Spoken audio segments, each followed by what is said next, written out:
मसीह में प्रिय भाइयों एवं बहनों, आप सब लोगों के लिए परमेश्वर का संदेश। इस संदेश में मैं आपको बाइबल के वचन से बताने वाला हूं कि कैसे पौलुस ने एक मरे हुए आदमी को जीवित किया और फिर कैसे पौलुस को गिरफ्तार कर लिया गया। इस वचन को सुनकर आपको ईश्वर की आशीष मिले। भाइयों, बाइबल का वचन बताता है जब पौलुस त्रोआस में अपने चेलों को भाषण दे रहा था, उसे अगले दिन दूसरी जगह के लिए जहाज से निकलना था। उसे मालूम था कि अब वह उनसे बहुत दिनों तक नहीं मिल पाएगा, इसलिए वह आधी रात तक उनसे बातें कर रहा था। मगर वही एकाएक एक लड़का खिड़की से गिर गया। उसका नाम यूतुखुस था। वह तीसरी मंजिल की खिड़की पर बैठा पौलुस की बातें सुन रहा था और वह वहीं बैठे बैठे सो गया और खिड़की से नीचे गिर गया। इससे वहाँ खड़े लोग एकदम से डर गए। वे उसे देखने नीचे आए। उनमें पौलुस और तीमुथियुस भी थे। जब लोगों ने उसे उठाया तो जिसका उन्हें डर था वही हुआ, वह मर गया था।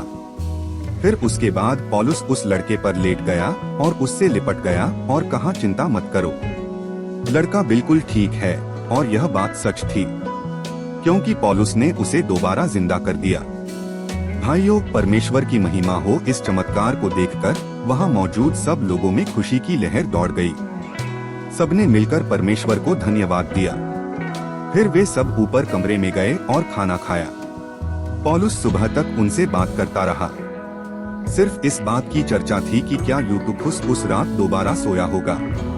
उसके बाद अगली सुबह होने पर पौलुस, तीमुथियुस और उनके साथी एक जहाज पर सवार हो गए। पौलुस तीसरी बार अलग अलग जगह प्रचार करने के बाद अब अपने घर जा रहा था। इस बार वह 3 साल तक तो सिर्फ इफिसुस में रहा। यह उसके पिछले दौरे से भी लंबा था। त्रोआस से निकलने के बाद पौलुस का जहाज कुछ समय के लिए मीलेतुस में रुका। वहां से उसका घर कुछ ही किलोमीटर दूर था, इसलिए पौलुस ने वहां की कलीसिया के प्राचीनों को मीलेतुस बुलाया ताकि वह उनसे आखिरी बार बात कर सके। जब पौलुस के चलने का समय आया तब प्राचीनों को बड़ा दुहक हुआ। बाइबल का वचन हमें आगे बताता है, आखिर में जहाज कैसरिया पहुंचा। पौलुस वहां फिलिप्पुस नाम के एक चेले के घर में रुका। वहां अगबुस नाम के एक नबी ने पौलुस को बताया कि जब वह यरूशलेम जाएगा तो उसे बंदी बना लिया जाएगा, और पौलुस के साथ वही हुआ भी। जब वह यरूशलेम गया तो उसे पकड़कर जेल में डाल दिया गया।